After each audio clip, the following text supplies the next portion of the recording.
And let's bring in ABC News Deputy Political Director Mary Alice Parks for more on this. Mary Alice, this joint session is normally a ceremonial step. It's like opening an envelope at the Oscars. But President Trump has many convinced Vice President Pence can deny Biden's win. What's Pence's real authority here?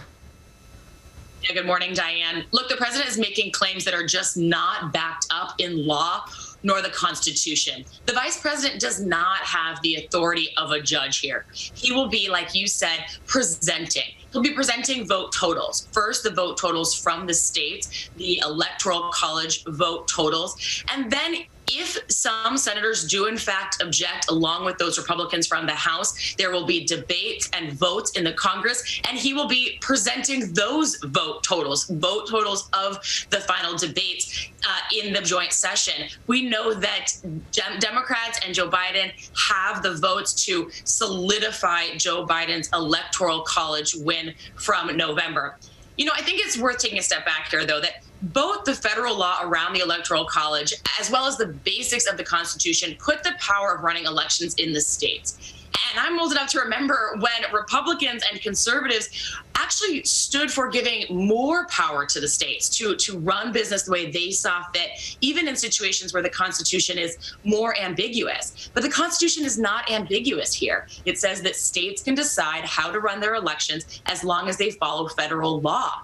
You know, Congress does have the power to settle a dispute in a state, but again, that's not what we have here. We have governors of both parties, plenty of Republican governors, plenty of Republican state legislatures that say they counted the votes, they recounted the votes, they checked their votes, and they settled on the votes, certified the votes. They're not even presenting a dispute for Congress to settle. So there's really any Republican that offers an objection is really going outside the norms that have been long established in this country. Well, and talking about norms, more than 100 Republicans in the House and a dozen in the Senate say they will object the results that the states have already certified. But Democrats have objected to Electoral College results in previous elections. So why is this any different? First, we haven't seen so many members of one party dispute an election results since Reconstruction. You know, a very messy and uneasy time in our country right after the Civil War. In 2004, when one Democratic senator, Barbara Boxer from California, did file an objection to Ohio's results, John Kerry had already conceded. There was not a question about whether she was trying to overturn the entire election results. In this case, we obviously have an outgoing president who is demanding that members of his party look for some way to keep him in office, even though he lost. Also, I will say that Barbara Boxer, in that case in 2004, she pointed to a very specific case of voter suppression and claims of voter suppression in Ohio. I think it's important to remember that these Republicans have been extremely vague. It wasn't even until yesterday that we knew which states they were thinking about objecting to. They have not made specific claims of what they think were the issues in the votes there. This seems to be much more of a sweeping argument on their half that somehow the election was messy, when again, state officials on the ground just don't say that that was true. And it's worth pointing out that even those who do say they plan to object have said they're not doing it with the intentions of overturning the election. So even they are admitting that Biden is president. They just want to call attention to election integrity issues that may or may not exist. I think that's right. But again, we don't have states saying that there were election integrity issues. And so I think it's a little bit of a stretch for members of Congress in Washington to be telling the states that there were issues when local officials on the ground are saying that they have counted and recounted the votes and feel confident about where the votes landed.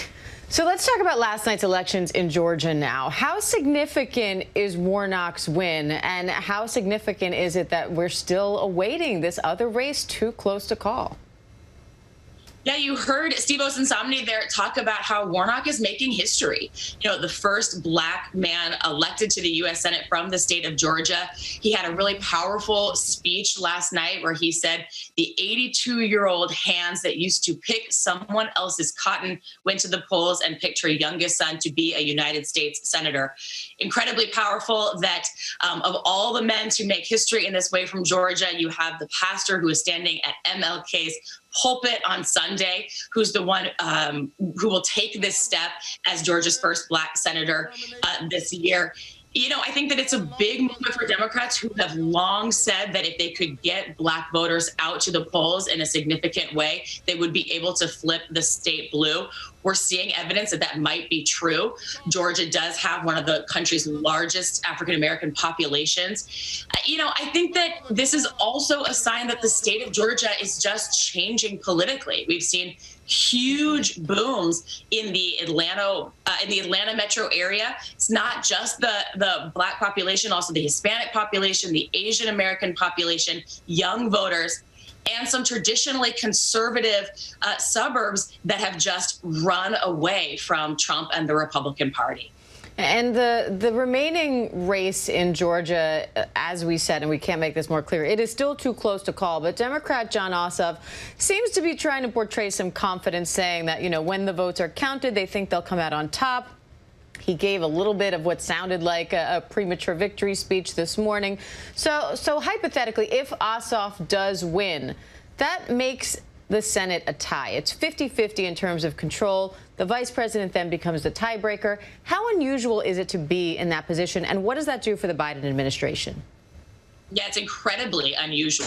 If that were to happen, it would just be one of about 3 times in our nation's history where that has been the case. You know, last time was in 2000. It was actually a 50-50 tie. President-elect Dick Cheney was Vice President-elect Dick Cheney was very obviously going to be the tiebreaker vote there to make sure that Republicans kept the majority in the Senate. But 2000 is a really interesting example because just 6 months after George Bush took office, actually a Republican in the Senate switched parties and eventually became a Democrat. And so the gavel switched over to Democrats within that first year. So even if Democrats have a 50-50 split, they might not hold on to it very long. All right, Mary Alice Parks, thanks for the breakdown. We appreciate it.